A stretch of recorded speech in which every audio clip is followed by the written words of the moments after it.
Hi everyone, welcome back to Dave's Whisky Reviews. Happy New Year. Hope you have a nice Christmas as well. And we're back with uh, mystery review, blind review number 3. Again, sample for my collection here, picked by my wife.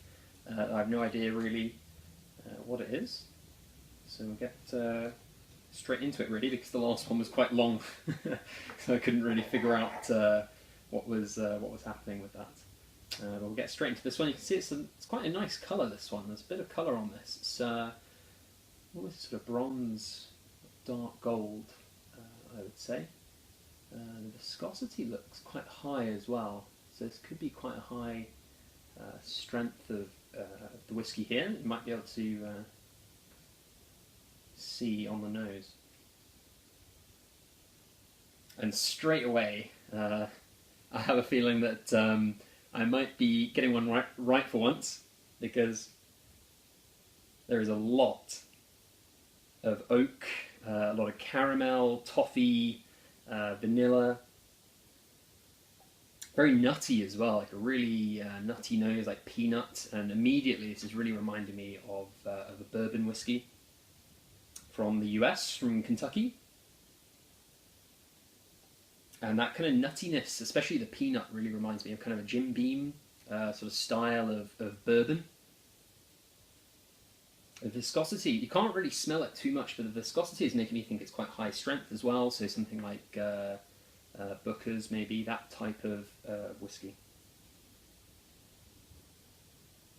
But it's got some age on it as well. You're getting those kind of really darker notes of and the bitterness of the oak. Not quite gone into like coffee or like dark chocolate, but really kind of that dark caramel sort of flavour. Let's taste it.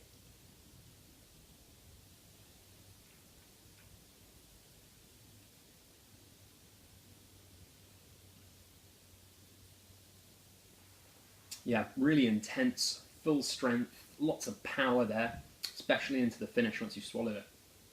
Really kind of mouth-watering as well, but yeah. A lot of those kind of darker flavours of the oak really coming through. So it does really make me think of this kind of bourbon style of whiskey, those virgin oak barrels, that's really coming through. Again, a lot of that kind of sweet and really dark caramel, toffee, maybe a bit of fudge, but that nuttiness definitely comes through, especially in the finish again, like hazelnut and peanuts, kind of mixed nuts, like a mixed bowl of salted nuts. Like a slight saltiness is coming through. Yeah, really nice one. I'm not normally such a huge fan of bourbon whiskies, but this one is very, very nice. It's got some age on it, I think, which helps. Normally I'm not such a fan of those like young, quite aggressive bourbons that you can get.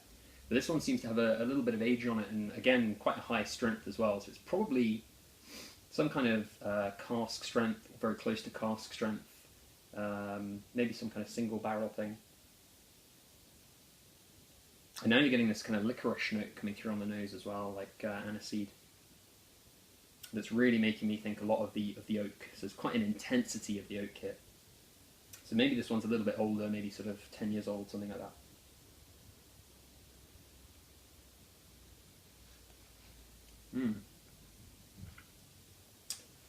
Very, very nice bourbon, I would say. But yeah, definitely that sort of American style, Jim Beam style of bourbon, I would say. So I'm going to guess. It seems a bit older than something like Booker's, though. Booker's is normally around 6 years old, or Baker's is like 7 years old. And I think it's a bit stronger than Baker's. So I'm going to go with another one of those Jim Beam whiskies, which is Knob Creek. Knob Creek single barrel, which is up about 60% alcohol and is 9 years old. That is what I'm going to go with for mystery review number 4. And now all I need to do is open up the reveal. There we go. Yes, and I was right. Fantastic. First one right for once.